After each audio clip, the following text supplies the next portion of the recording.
Exceptions क्या होती हैं जावा के अंदर? ट्राई कैच ब्लॉक में एक्सेप्शन को कैसे हैंडल कर सकते हैं, और अगर एक्सेप्शन को ना हैंडल करें तो क्या होगा किसी प्रोग्राम के अंदर। और इसी तरह से एक्सेप्शन की हायरार्की, यानी कि पेरेंट क्लास, चाइल्ड क्लास, और उसकी वो हायरार्की किस तरह से। तो ये कुछ चीज़ें हैं जो इस वीडियो में देखते हैं। फर्स्ट ऑफ ऑल, एक्सेप्शन क्या होती है?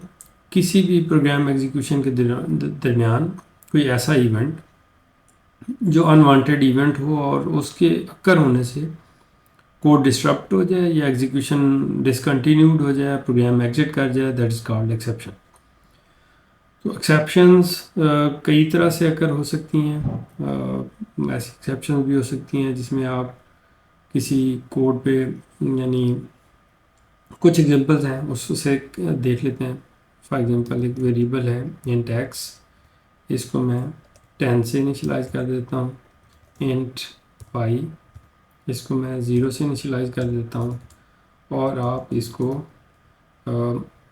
एक्स डिवाइड बाई वाई यहाँ पे लिख देते हैं। और यहाँ पे हमने एक मैसेज लिख दिया, नॉर्मल प्रोग्राम एग्जिट। सो अब मैं अगर इसको रन करता हूँ तो इस कोड को नॉर्मली चलना चाहिए और इस मेन से प्रोग्राम को स्टार्ट होना चाहिए और इधर से इसको एग्जिट करना चाहिए। तो अगर मैं इसको रन करता हूँ तो इसमें ये देखें, तो ये, यानी कि ये लास्ट वाली स्टेटमेंट एग्जीक्यूट नहीं हुई और क्या हुआ है कि कोड टर्मिनेट हो गया। Exception in thread main, arithmetic exception, message उसका क्या है, डिवाइड बाई 0, और लाइन नंबर 17 है। सो दिस मीन्स कि ये एक रिस्की स्टेटमेंट है। इसी तरह से ऐसा पॉसिबल हो सकता है कि अगर मैं यानी यहाँ पे इंट जेड एक वेरिएबल है और मैं इंटीजर डॉट पार्स इंट, और इसको मैं कोई स्ट्रिंग देता हूँ। तो अब ये वाला जो कोड है ये क्या करेगा, ये इसको स्ट्रिंग में कन्वर्ट करेगा, इस स्ट्रिंग को इंटीजर में कन्वर्ट करेगा। अगर मैं इसको रन करूँ तो ये यानी कि ये ADF जो स्ट्रिंग है इसको ये इंटीजर में पार्स करने के लिए अटैम्प्ट करेगा, और चूँकि ये इसमें वैलिड इसको इन्फॉर्मेशन नहीं मिल रही तो इस वजह से ये इसमें एक एरर आ गया है, जिसको आप क्या कह सकते हैं कि ये एक null point, sorry, number format exception है, यानी वो नंबर उसको नहीं मिला। तो ये भी कोड जो है ये भी वैसा ही कोड है जो कि अनवांटेड है। और इसी तरह से बहुत सारी इसकी पॉसिबिलिटीज़ हैं। तो एक्सेप्शन हैंडलिंग के लिए ऐसी तमाम स्टेटमेंट्स जो रिस्की हों या किसी चीज़ के ऊपर डिपेंडेंट हों, यानी कि ये रिस्की कोड है। डिपेंडेंट क्या हो सकता है, जैसे किसी डाटा को फाइल से रीड करना है तो वो डिपेंडेंट होगा। और इसी तरह से अगर कोई नेटवर्क प्रोग्रामिंग कर रहे हैं तो उसमें जो नेटवर्क एक्सेस करना है वो भी एक डिपेंडेंट चीज़ है। तो इसको हैंड, यानी ये एक्सेप्शंस हैं। तो एक्सेप्शन जो है वो बहुत सारी होती हैं। जो पेरेंट एक्सेप्शन है उसकी वो थ्रोएबल है, और बाकी हायरार्की में उसमें एरर्स हैं, एक्सेप्शंस हैं, यानी कि उसकी सब क्लासेस जो हैं वो एरर है, और दूसरी साइड पे जो है वो एक्सेप्शन है। तो अब ये सारी एक्सेप्शंस को हैंडल करने के लिए जो जावा के अंदर फ्रेमवर्क दिया गया है वो एक ट्राई ब्लॉक है, उसके बाद एक कैच ब्लॉक है, और फिर एक फाइनली ब्लॉक होता है। तो अब ये जो ट्राई ब्लॉक है, तमाम ऐसा कोड जो रिस्की कोड हो वो हम इसके अंदर लिख देते हैं, यानी यहाँ पे कैच ब्लॉक के अंदर जब एक्सेप्शन हम कैच कर लेते हैं या जावा कैच कर लेता है तो then what should be the recovery criteria. Mechanism, ठीक है, वो हम यहाँ पे लिख देंगे। इवन अगर कोई मैसेज कन्वे करना है तो finally this block will execute either exception occur होती है या नहीं होती। तो एक्सेप्शन अकर और नॉट, तो इसका मतलब ये हुआ कि जो भी ये वाले जो कोड था, ये दोनों कोड, इसको मैं अगर यहाँ पे लिख दूँ और यहाँ पे कोई एक्सेप्शन हैंडल कर देता हूँ। अब एक्सेप्शन के नाम हैं, जैसा कि यहाँ पे आ रहा था, ये पहली एक्सेप्शन क्या थी, नंबर फॉर्मेट एक्सेप्शन, क्या नंबर फॉर्मेट एक्सेप्शन। तो यहाँ पे मैं लिखूँगा नंबर फॉर्मेट एक्सेप्शन, उसका एक ऑब्जेक्ट। तो अब इसको रन करते हैं। तो अब क्या होगा कि जब ये कोड एग्जीक्यूट होगा तो इस ऑब्जेक्ट से मैं गेट मैसेज के ज़रिए जो मैसेज प्रॉम्प्ट होगा उसको देख सकता हूँ। यानी कि ये कोड यहाँ से, इसको मैं थोड़ा सा वो कर लेता हूँ ताकि नज़र आए सारा। जब ये एक्सेप्शन अकर होगी इस लाइन के ऊपर, जो कि लाइन नंबर 10 है, ये एक एक्सेप्शन क्लास का ऑब्जेक्ट जनरेट करेगा। इस ट्राई के बाद, यानी ट्राई के बाद कैच ब्लॉक के अंदर उस एक्सेप्शन का नेम और ऑब्जेक्ट का रेफरेंस वो लिख देते हैं। फिर उस ऑब्जेक्ट के फंक्शन को कॉल करके उससे मैसेज देख लेते हैं। ठीक है जी, अब इसको रन करते हैं। तो अब जब ये एक्सेप्शन अकर होगी, चूँकि नंबर फॉर्मेट एक्सेप्शन थी, तो अब देखें उसने ये लास्ट लाइन ऑफ प्रोग्राम, जो कि ये हमारा ऑब्जेक्टिव था, ये एग्जीक्यूट हो रही है। अच्छा, अब ये वाली लाइन स्किप हो गई। तो अगर मैं इसको ब्लॉक कर दूँ यहाँ पे, तो अब ये वाली लाइन अकर होगी, यानी इस लाइन पे एक्सेप्शन जनरेट होगी और वो एक्सेप्शन जो है वो अब दोबारा से कैच ब्लॉक में जाएगी। अब चूंकि रेलेवेंट कैच ब्लॉक एग्जिस्ट नहीं करता, तो वो एक्सेप्शन, यानी इसका मतलब ये अनहैंडल्ड एक्सेप्शन है, यानी एक्सेप्शन हैंडलिंग ज़रूर की हुई है, लेकिन जो possible exception divide by zero वाली है, ये अरिथमेटिक एक्सेप्शन, ये वाली अरिथमेटिक एक्सेप्शन, ये एक्सेप्शन हैंडल नहीं की। तो अब इस एक्सेप्शन को भी हैंडल कर लेते हैं।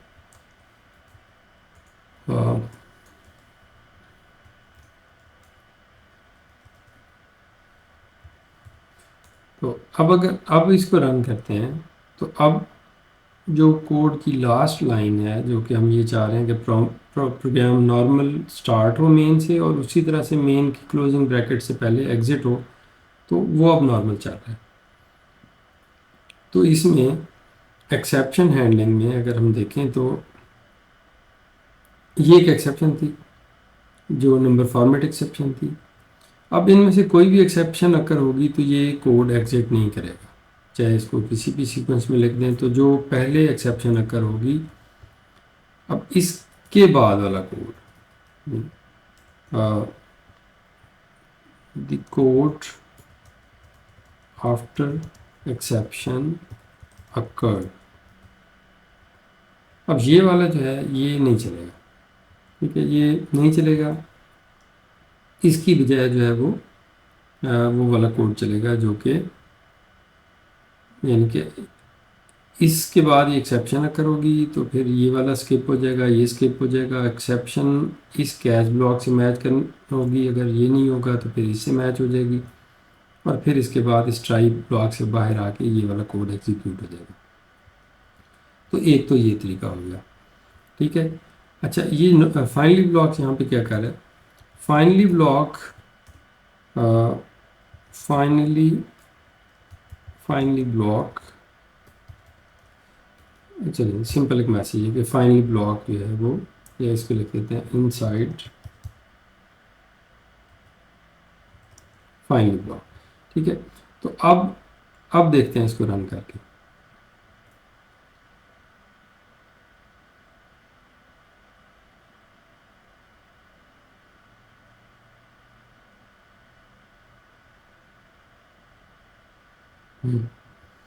ये देखें, अब वो ये वाला कोड चला ट्राई वाला, यहाँ पे एरर रखकर हो गया। उसके बाद जो एक्सेप्शन का ऑब्जेक्ट था वो इस कैच ब्लॉक पे नहीं मैच हुआ, इस वाले पे मैच नहीं, इस वाले पे मैच हुआ नंबर फॉर्मेट पे। तो ये एरर आ गया डिवाइड बाई ज़ीरो। हाँ, चूँकि डिवाइड बाई ज़ीरो पहले लिखी हुई है तो इस पर एरर आया, और उसके बाद जो है वो इनसाइड फाइनली ब्लॉक और प्रोग्राम। तो अगर ये दोनों एक्सेप्शन यानी इस कोड में कोई भी एक्सेप्शन ना हो तो देन फिर फाइनली ब्लॉक क्या करता है।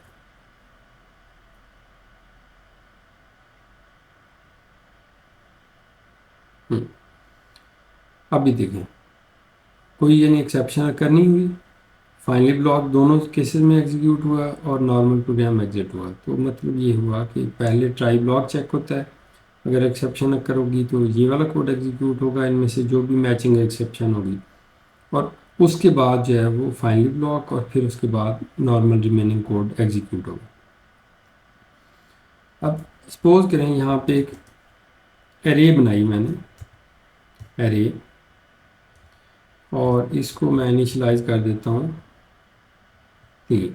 अब ये एरे है जिसके 3 एलिमेंट्स हैं, यानी कि ये 0 1 2 तक इसके इंडेक्सेस हैं। अब मैं अगर इस एरे का इस एरे का एलिमेंट 2 प्रिंट कराता हूँ तो 0 1 2 तो होगा। अगर 3 प्रिंट कराता हूँ तो अब ये चूँकि 3 इंडेक्स एग्जिस्ट नहीं करता तो ये फिर एक एक्सेप्शन आ जाएगी।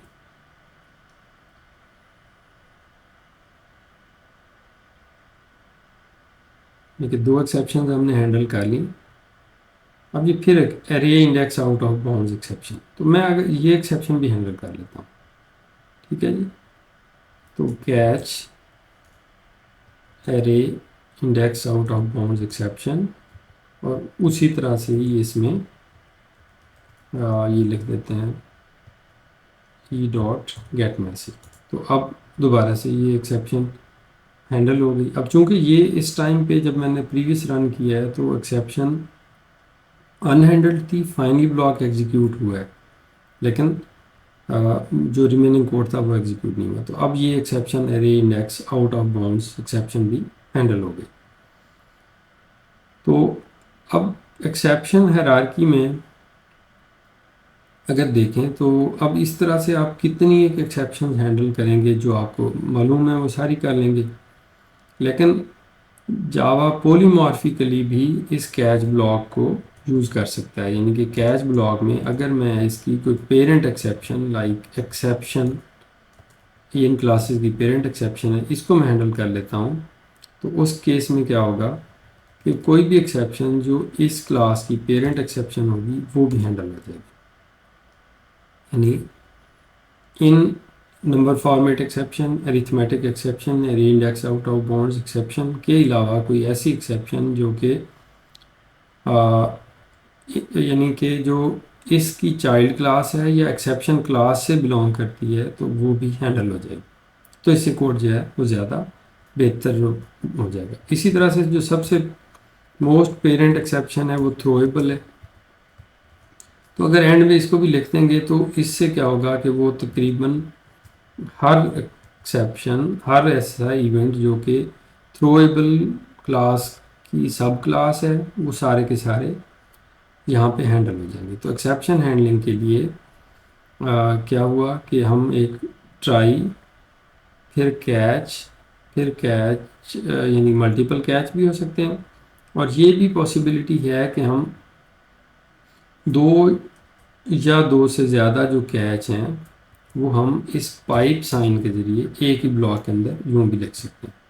ठीक है, तो इस केस में मैं इस वाले ब्लॉक को रिमूव कर दूंगा। तो मल्टीपल कैच ब्लॉक इस तरीके से भी लिखे जा सकते हैं।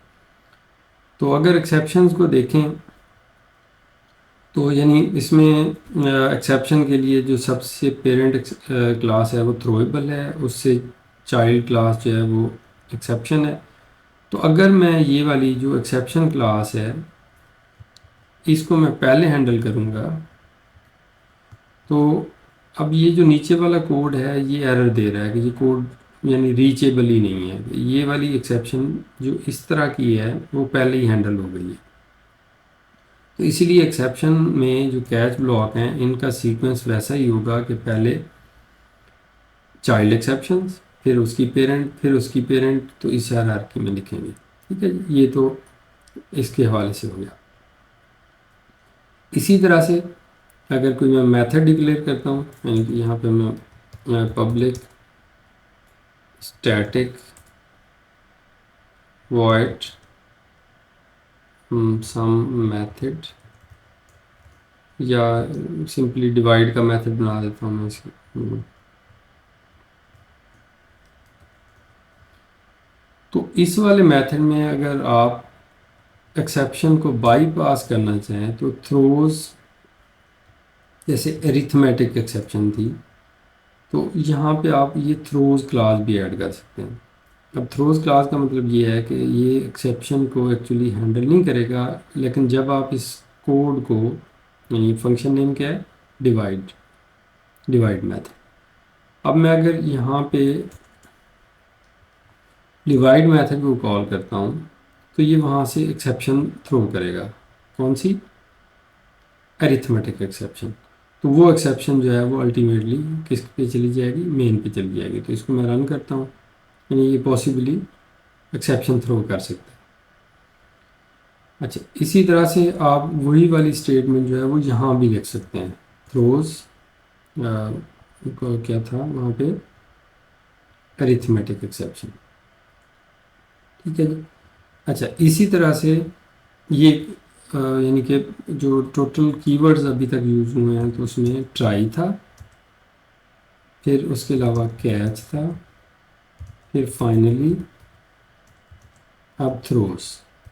ठीक है, इसी तरह से आप अपनी मर्ज़ी से भी एक्सेप्शन जनरेट कर सकते हैं। लाइक मैं यहाँ करता हूँ थ्रो, अब ये throw new illegal argument exception, किसी भी टाइप की एक्सेप्शन आप जनरेट कर सकते हैं। अब ये जो एक्सेप्शन है ये आप एक्सप्लिसिटली खुद जनरेट कर रहे हैं, यानी कि एक्सेप्शन थ्रो कर रहे हैं।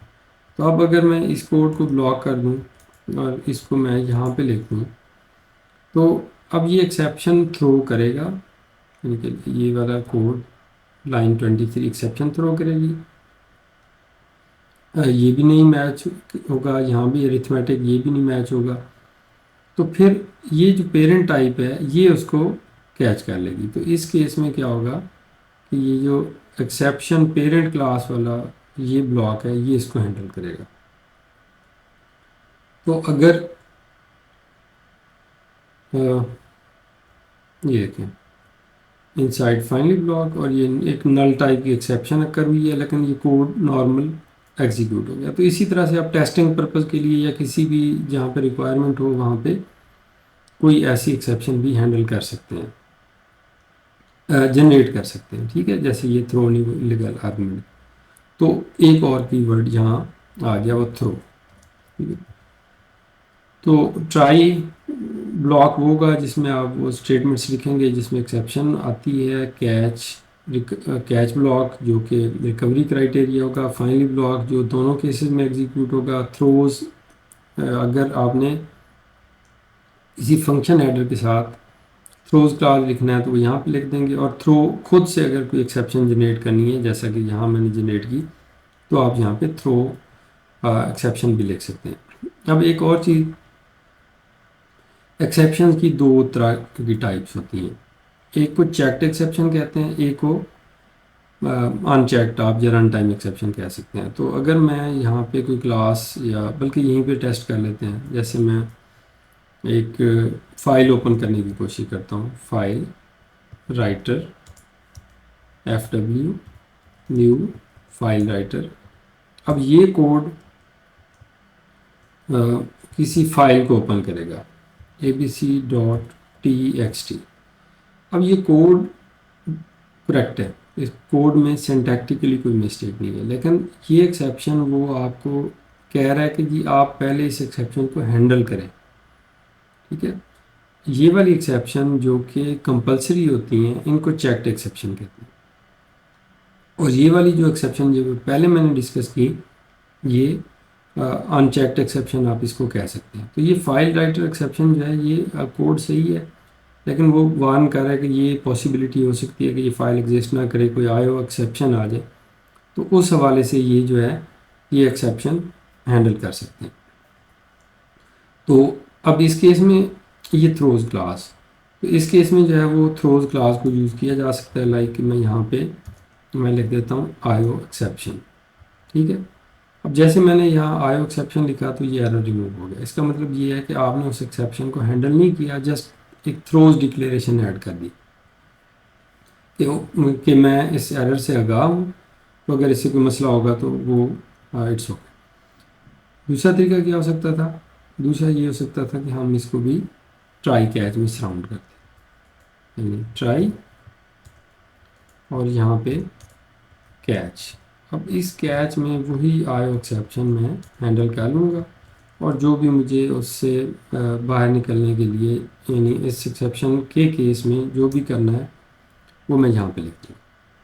तो ये वाली एक्सेप्शन जो है इनको क्या कहते हैं? चेक्ड एक्सेप्शंस, यानी जो मैंडेटरी होती हैं, जो आपको इसी तरह से ये अब इसमें एक लास्ट चीज़ जो रह जाती है वो ये है कि मैं अपनी एक्सेप्शन भी बना सकता हूँ। लाइक मैं क्लास क्रिएट करता हूँ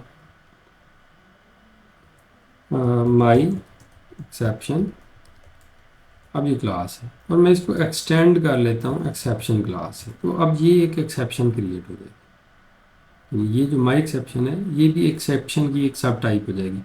तो इस कोड के अंदर मैं इसको किसी भी जगह, जैसे यहाँ पे मैं माई एक्सेप्शन, अब चूंकि माई एक्सेप्शन जो है इसका उसका अ, हाँ वो यानी इसी की सब टाइप है, तो इसलिए इसको जो है वो यहाँ नहीं लिखा जा सकता। हाँ अगर मैं इसको ऐसे लिख लूँ तो पॉसिबली ये वर्क करेगी।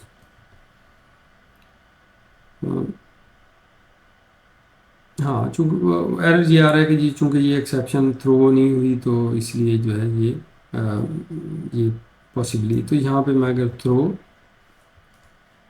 न्यू माई एक्सेप्शन कर दूँ तो अब ये ऑब्जेक्शन भी ख़त्म हो जाएगा, ठीक है। तो अब ये जो एक्सेप्शन है ये भी अक्कर होगी। तो अगर मैं यहाँ पे कोई वो at override public string get message, I think ये फंक्शन नेम है, अगर मैं इसको ऐसे डिक्लेयर कर दूँ return message from my exception, तो अब जब भी मैं इस कोड को रन करूँगा तो ये वाला जो कोड है ये उस माई एक्सेप्शन का जो आउटपुट है वो यहाँ पे शो करेगा।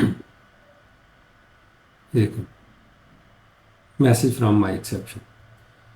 सो ये सारा कुछ एक्सेप्शन के बारे में है। तो उम्मीद है कि ये आपको एक्सेप्शन वाला कॉन्सेप्ट क्लियर हो गया होगा। तो बाकी अगर इसमें कोई चीज़ पेंडिंग हो तो वो आप कमेंट में पूछ सकते हैं। तो अभी तक के लिए इतना ही।